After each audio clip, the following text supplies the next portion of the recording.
Bagus. dan berpendapat rendah. Minta luar sikit, Bagus. Boleh? Ya, saya masih terngiang-ngiang ucapan yang dibuat oleh Ketua Pembangkang itu tamu sekarang. Yang mengatakan bahawa ketika mereka dapat kerajaan, mereka akan beri, bukan saja berikan percuma, tu percuma, PPT yang dikecualikan, tapi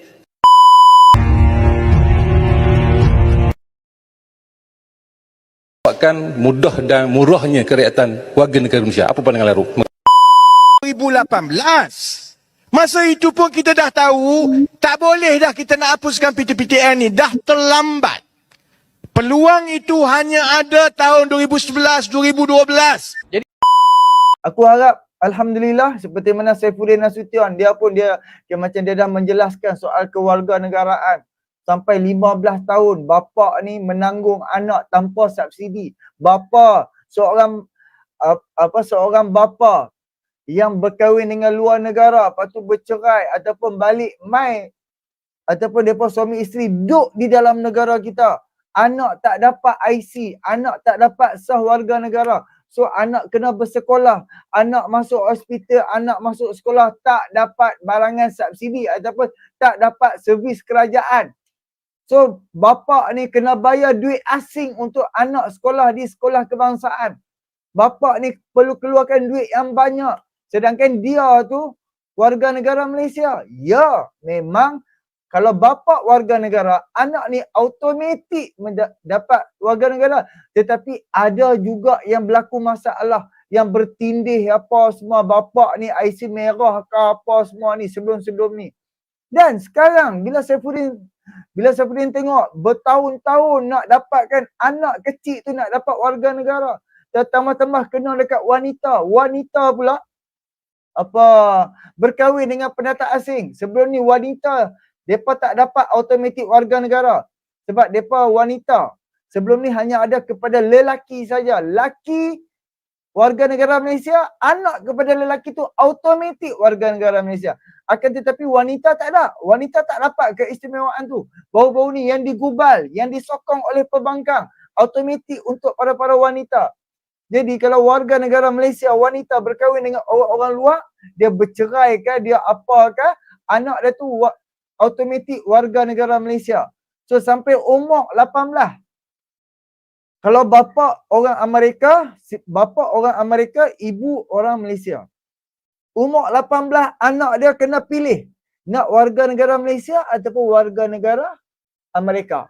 Kalau anak dia pilih Amerika, jadi Malaysia dia tak dapat warga negara.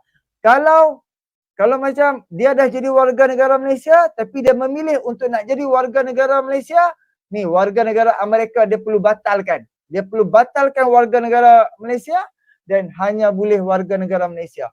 Malaysia, undang-undang Malaysia, kita tak boleh ada dua warga negara. Hanya kena ada satu saja warga negara. Dan apa yang diusahakan oleh Saifuddin sangat-sangat adil. Sebelum ni IC merah berkahwin, anak dia automatik IC biru. Sebelum ni lah. Dan alhamdulillah baru-baru ni digubal. IC merah dengan IC merah, anak tetap IC merah. Jadi jom kita bawa apa yang dikatakan di dalam sidang parlimen daripada Wadah Daily soal bagi warga negara ni. Sebab sekejap, ada satu yang sekejap, yang disindir oleh Muhyiddin Yassin ataupun dekat dalam video ni kot. Okay, tak ada. Okay, jom kita ada dekat dalam Wadah Daily dah ni. Okay geng, bantu aku like, komen dan subscribe geng.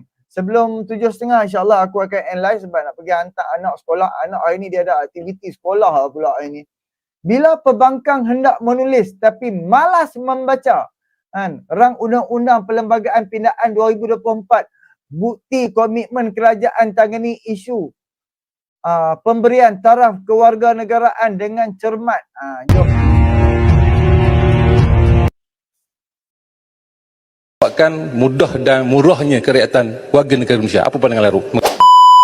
Seorang pemerhati politik Norman Razwan dalam tulisannya di aplikasi Facebook miliknya baru-baru ni menyifatkan sikap penyokong pembangkang yang suka mengulas atau menulis sesuatu isu tanpa fakta kerana mereka malas membaca. Ada penyokong mereka cakap pergi minta kerakyatan di Kutub Utara sana sebab di sini beras tempatan tak cukup. Ketika mengulas isu 17,452 orang dah mendapat kerakyatan Malaysia baru-baru ni. Norman cakap yang penyokong pembangkang ni suka ulas walaupun mereka tak faham sesuatu isu tu. Malah bukan seorang dua, tapi boleh kata hampir semua bersifat demikian. Tapi katanya perkara ni tak heran pun, sebab kalau tengok pemimpin mereka macam Tuan Ibrahim Tuan Man yang cakap individu ada ISO dan motor guna diesel tu, apalah sangat yang kita semua boleh harapkan dari penyokong mereka kan. Oleh demikian, Norman dalam tulisannya tu cuba menjelaskan serba sedikit tentang rang undang-undang RUU Perlembagaan Pindaan 2024 berkaitan kewarganegaraan yang telah dibentangkan Kementerian Dalam Negeri KDN baru-baru ni. Seramai 206 ahli parlimen termasuk pembangkang dah setuju untuk luluskan RUU tersebut. Kenapa mereka bersetuju? Itulah yang patut difikirkan. Ketika Rosul yang kita faham level pemikirannya macam mana, bangkit mencelah meminta Hamzah menjelaskan jika dia setuju permohonan kewarganegaraan dibuat dengan mudah dan murah, tapi Hamzah terus jawab yang dia tak setuju dengan dakwaan tersebut.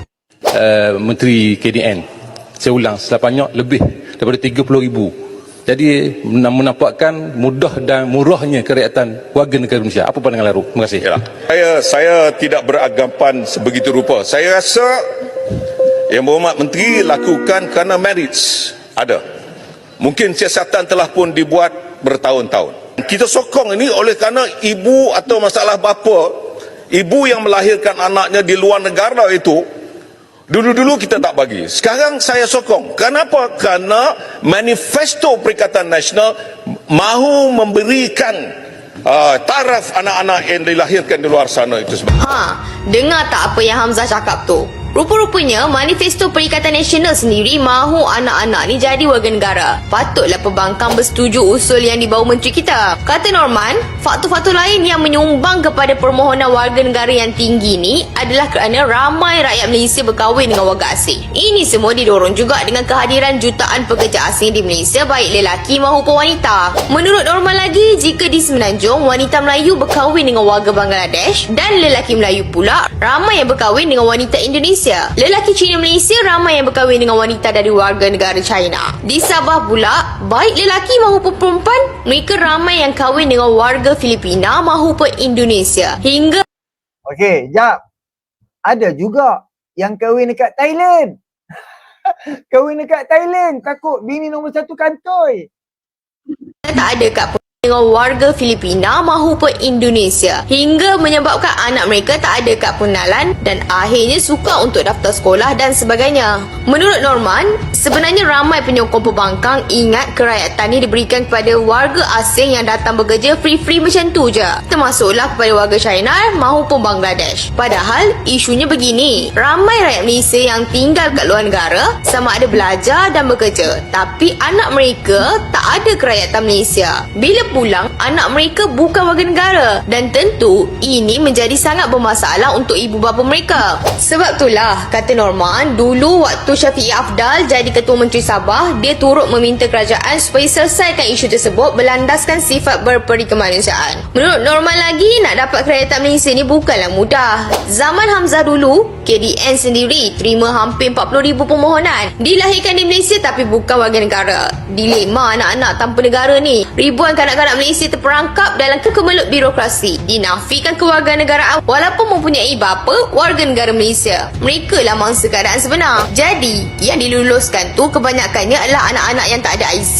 yang memang perlu kita berikan. Kita nak mereka ada dokumen sebagai warga negara, ada identiti kerana ia berkait rapat dengan soal keselamatan dan juga masa depan mereka sendiri. KDN pada masa ni menafsirkan sesiapa yang dilahirkan luar nikah sebagai tak sah taraf, walaupun bapa kandungnya dah daftarkan perkahwinannya dan bersedia angkat sumpah bahawa anak tu anak kandung dia. Kata Norman, kes-kes macam ni banyak berlaku kat Sabah. Inilah faktor kenapa pembangkang juga menyokong RUU ni. Norman turut mengingatkan, janganlah sesuka hati nak tuding jari kononnya kerajaan perpaduan ni nak gadai maruah negara. Yang seludup atau loloskan warga asing bukan pimpinan kerajaan, tapi sindiket yang melibatkan pegawai-pegawai immigration. Malah kalau tengok, kerajaan hari ni dah tumpaskan banyak sindiket pun. Norman sempat memeli penyokong pembangkang yang kononnya nak makan, tapi cari beras tempatan. Kata Norman, selama ni tak pernah pula kalau ke mana-mana pasar raya kita dengar orang Melayu tanya, ada beras tempatan tak? Menurut Norman, sejak 1971 lagi kita dah alami krisis beras tempatan, dan bila kartel kuasai beras tempatan, tiba-tiba ia jadi beras import. Norman turut ingatkan lagi, jika nak menulis, kenalah rajin membaca, kerana di luar sana ramai skamer berkopiah sedang mencari mangsanya. Ya, itu respon daripada Wadah Daily terhadap geng-geng Perikatan Nasional. Sekarang ni banyaklah bapak-bapak munafik ni apa semua. Sedangkan okey, sekarang ni kerajaan Madani mampu buat lebih baik daripada zaman Perikatan. Kan kerajaan Madani ni dapat buat lebih baik dan yang terbaik. Tapi bila orang buat, kenapa hang tak boleh terima? Kenapa kena ada juga sindiran-sindiran pali-pali apa semua? Di dalam, okey, apa yang dibuat hari ni oleh kerajaan di bawah Saifuddin Nasution ni dah ada di dalam manifesto Pakatan Harapan. Tapi yang di-highlightkan oleh Pakatan Harapan untuk ibu-ibu yang bercerai di dalam perkahwinan dengan bukan warga negara. Jadi alhamdulillah sekarang laki dah dapat, wanita dah dapat, anak alhamdulillah dah belasan tahun duk mohon tak dapat. Apa bayangkan? Sebab tak kena dekat kita. Kalau kena dekat kita, baru kita boleh fikir, boleh kita boleh rasa. Duit kena habiskan tu aku tak tahu. Jadi alhamdulillah kita pendidikan kita, bayangkan tahun ini lebih 64 bilion ringgit untuk pendidikan, untuk sekolah saja. Sekolah Cina tak termasuk tu tau. Sekolah Cina, sekolah jenis kebangsaan tak termasuk. Itu untuk sekolah kebangsaan dan guru-guru dan cikgu-cikgu. Kena ingat yang tu. Jadi janganlah, tak perlulah jadi munafik teruk sangat. Kami tahu hampa gagal, hampa tak mampu buat. Bila orang mampu buat dan orang mampu buat yang lebih baik dan juga yang terbaik daripada Perikatan Nasional, ataupun orang kata yang lebih baik daripada zaman Perikatan Nasional memerintah, tak payah sembang lah. Tak payah sembang. Kan? Sebab teruk sangat. Segalanya hampa nak petikaikan. Segalanya hampa nak petikaikan. Sampai bila nak jenis perangai hak yang macam ni? Kan? Contoh macam sekarang, soal soal Cina. Waktu musim pilihan raya, oh Cina kawan kita, Cina baik, Cina itu. Pak, bila orang Cina, kan? Ada yang undi dia, ada hak tak undi dia. Dan orang Cina daripada parti DAP, hak yang majoriti rakyat Cina sokong parti DAP. Bila dah terbentuk kerajaan DAP ada di dalam kerajaan negeri ke, pusat ke, dia punya sakit hati kepada orang-orang Cina ni gila-gila. Cuba macam kita sentuh soal Akmal Saleh sikit tadi kan. Cuba kalau macam orang Cina memberi undi yang banyak kepada MCA. Cuba apa bayangkan kalau orang Cina memberi undi tersangat banyak kepada siapa dia nama tu? Ahli parlimen ayat hitam tu. Wee Ka Siong. So nada dia lain. Tapi disebabkan orang Cina dok tak bagi undi kepada MCA, tu yang nada dia kerahau. Alright. Terima kasih kawan-kawan yang hadir. Bantu aku like, komen dan subscribe. Jadi, aku ada lagi dalam masa 15 minit lagi. Kita boleh bawa lagi beberapa video untuk okey, aku nak bawa soal Muhyiddin ni. Lama aku tak silap. Ini Muhyiddin. Sebab baru-baru ni Muhyiddin bercakap di dalam sidang parlimen. Berpendapat Kan? Muhyiddin bercakap di dalam sidang parlimen. Aku tu tunggu-tunggu juga kan. Muhyiddin macam tak bercakap di dalam sidang parlimen. Alright. Tak ada modal. Bahas belanjawan Madani 2025. MP Pembangkang pamer. Aku tak nampak. Kerendahan IQ, asyik ulang naratif ketimbang. Ini Hulu Terengganu ni, perangai betul-betul musibat lah. Jom kita dengar. Paguh, dan berpendapat rendah. minta luar sikit Paguh. Boleh? Ya, saya tertarik dengan apa yang diucapkan oleh Paguh berkaitan dengan pendidikan percuma. Untuk yang akan tidak balik terutamanya kepada T15. Cuma saya masih terngiang-ngiang ucapan yang dibuat oleh Ketua Pembangkang ketika itu tamu sekarang. Yang mengatakan Ketua Pembangkang waktu itu bersama dengan parti yang duduk bersama dengan hang tu dulu, oi. Ketua Pembangkang ketika itu bersama sekutu dengan parti yang duduk bersama dengan hang tu. bahawa ketika mereka dapat kerajaan, mereka akan beri bukan saja pendidikan percuma, tu percuma, PPTN dikecualikan, tapi ke mana? Apakah ini dinamakan ketimbang? Kecing, tipu dan sembang. Terima kasih, Paguh. Cuba tengok, karut betul perangai ni. Terima kasih, Yang Hormat. Saya fikir jawapan tu semua dapat tahulah. Bahawa banyak perkara yang sebelah sana mengumumkan, tapi tidak dilaksanakan. Atau dibuat sebaliknya.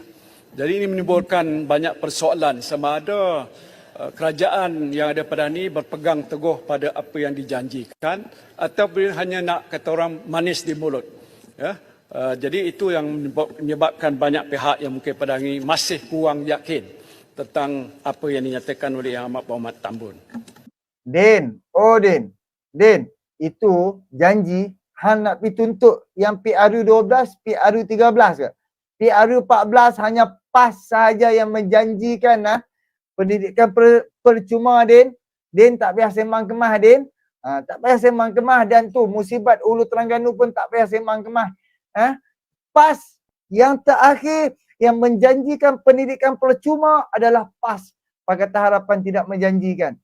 Jadi hampa boleh nilai sendiri panggil-panggil pembangkang, waktu dia yang berjanji, dia hak yang dengan gah lagi pergi kempen sana sini pendidikan percuma. Sekarang bila orang Anwar Ibrahim yang pernah bersama-sama janji dengan dia PRU 12, PRU 13, dan sekarang Anwar dah tak bersama dengan dia, Anwar naik menjadi Perdana Menteri dah, dia duk pergi tuntut yang waktu janji yang bersama dengan dia.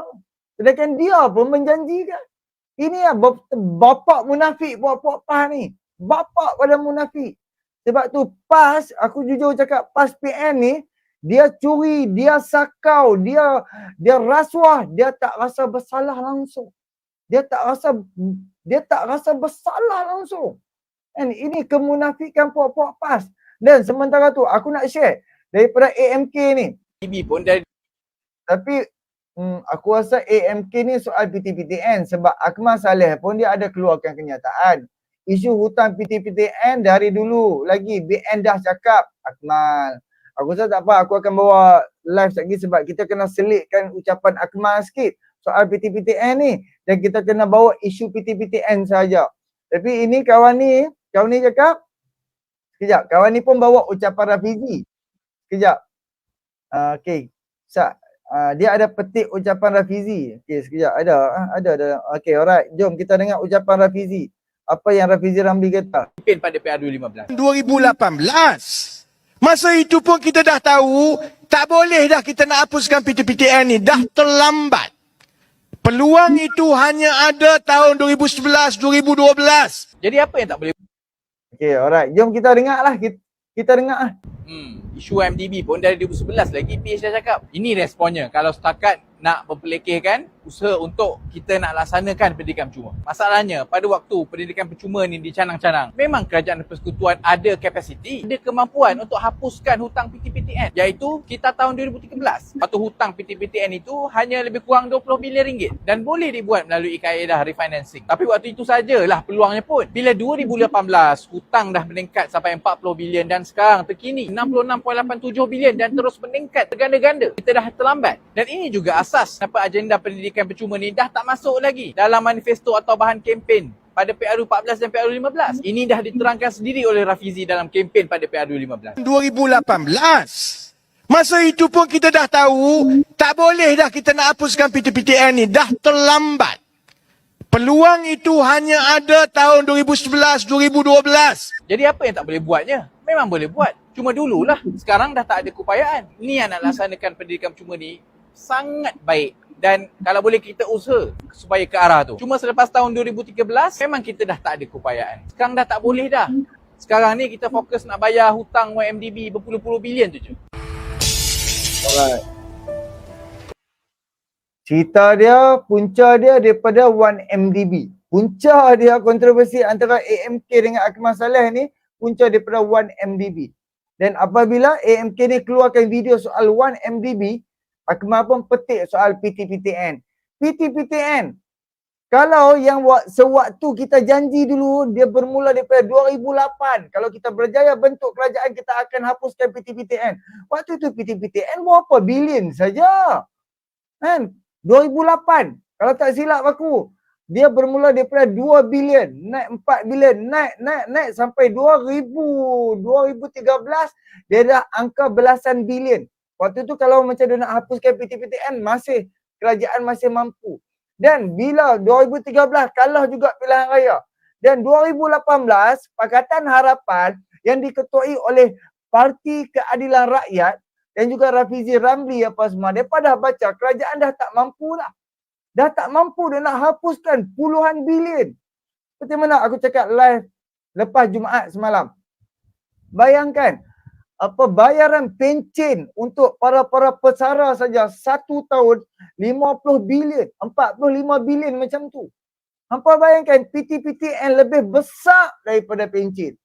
Bayangkan kerajaan nak ambil kau duit mana nak orang macam orang kata macam seketoi kita nak hapuskan hutang PTPTN tu. Kan? Cuba fikir logik. Kalau PAS hari ni dia menjanjikan soal hutang PTPTN pun, dia takkan mampu nak hapuskan. Han nak cekau duit mana? Nak pergi kambuh PTPTN tu? Contoh macam subsidi sekarang, ingat sampai 2023 untuk tahun ni ke 2023 subsidi saja 81 bilion. 81 bilion saja tau. Gila tak gila untuk bagi subsidi. Nak bayar hutang lagi. Sehingga kan hutang-hutang yang dibuat untuk tahun ini 86 bilion yang kerajaan buat hutang sebab nak kambuh hutang saja. Hutang walaupun hutang dengan KWSP pun ada interest, ada bunga, ada juga takkan KWSP hanya bagi hutang-hutang macam tu saja. Of course akan ada juga interest. Bila hutang dah sampai bertrilion, awak interest hang ni 1 juta aja interest hang.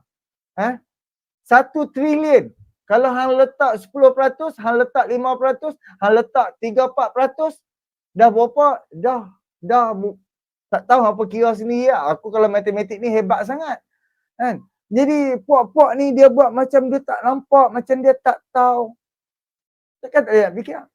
Tapi hakikatnya di dalam belanjawan negara, mereka tak ada ujah, mereka tak ada modal, mereka tak ada apa yang mereka boleh kritik. So bermainlah politik. Bermainlah sindir-sindir, hentam-menghentam. Segala kenyataan mereka keluarkan. Di dalam sidang parlimen, orang nak sedang fikir soal rakyat, tetap nak juga berpolitik. Apa boleh tengok hujung-hujung ni sebulan tau, 30 hari. Mereka akan duduk di dalam sidang parlimen. Dan kita boleh tengok 30 hari ni, kita tengok siapa yang akan mempertikaikan gabungan kerajaan perpaduan, siapa yang akan menggunakan lagi modal DAP, dan of course, hak yang musibah arau tu dia akan gunakan DAP lah. Pasal dua hari lepas pun dia masih gunakan modal DAP. Itu je lah. DAP. Macam ni perak tadi tu. Razman Zakaria. Video yang viral tu. Video yang pegang bendera China tu. 24 Oktober. 24 hari bulan 10. 2024. Tapi kenyataan yang dikeluarkan oleh Razman Zakaria, dia tuduh ngakomen bersama-sama dan merasmikan program tu pada bulan September, pada bulan lepas. Takkanlah mereka buat pegang bendera China, sebulan selepas itu baru viral. Pakai sama. Jadi dengan kenyataan daripada Razman tu memang hang menjemput saman lah. Kan? Of course, kalau aku ada peluang boleh saman, aku akan saman juga. Tunggu, kita tunggu. Kan, mereka pula ni, untuk pengetahuan apa, DAP ni, mereka banyak peguam.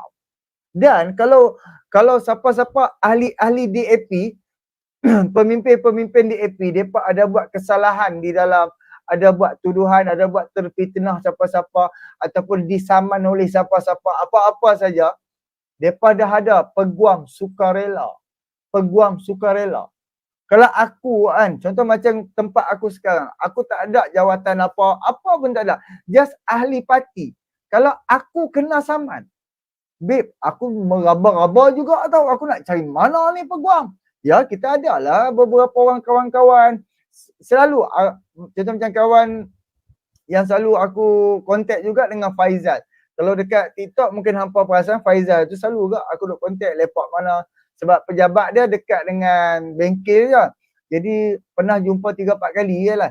Tapi selalu aku tanya dia nasihat dia sehingga dia kata, hang beli satu buku perlembagaan, hang baca sikit-sikit. So aku letak buku perlembagaan tu di dalam kereta. Anda kata dalam jam ke apa kan, nak main handset pun cemui dah. Buka satu muka surat tu, kan, tengok soal ni, kebebasan bersuara. Atau hak yang orang macam aku yang bercakap setiap hari. Sebab apa? Kita nak kena jaga-jaga sebab aku tak ada kepentingan ataupun aku tak ada orang yang ready boleh membackup aku. So kita nak kena berhati-hati ya. Contoh macam depa pemimpin-pemimpin apa depa nak heran. Kan? Depa ada sponsor siap dah. Jadi itulah puak-puak pembangkang pun contoh macam Cikgu Bat. Cikgu Bat siapa dia? Kalau Tun Faisal, siapa dia? Backup dia. Kan? Tu. Rafiq. Rafiq dengan Cikgu Bat, belakang Cikgu Bat macam ni. Rafiq dengan apa? Papa Gomo, macam ni punya.